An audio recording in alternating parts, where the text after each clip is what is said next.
నేను ఒక్క మాట పోలీసు మిత్రులకు మనవి చేస్తా ఉన్నా. ప్రజాస్వామ్యంలో ప్రజలకు అడిగే హక్కు ఉంటుంది. తప్పకుండా అడుగుతారు ప్రజలు. ఈ అడిగే హక్కును సోషల్ మీడియాలో బీఆర్ఎస్ కు సోషల్ మీడియా వారియర్స్ ఉన్నారు. వాళ్ళు బ్రహ్మాండంగా పనిచేస్తున్నారు. ఖచ్చితంగా అడుగుతున్నారు ప్రజల తరఫున.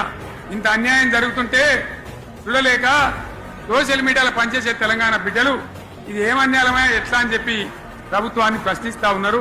ప్రజలకు మద్దతుగా నిలబడతా ఉన్నారు. వాళ్ళ మీద కేసులు, వాళ్ళని పట్టుకపోవడు పోలీస్ సోదరులను నేను అడుగుతా ఉన్నా, మీరెందుకు తుణుకులాడుతుండే? మీకేమక్కడ వచ్చింది? మీకొక్కటి చెప్తున్నా నేను, గ్యారంటీగా పోలీసు మిత్రులారా, ఇవాళ పోయి రాత్రి మీ డైరీలలో రాసుకోండి. మీ డైరీలలో రాసి పెట్టుకోండి.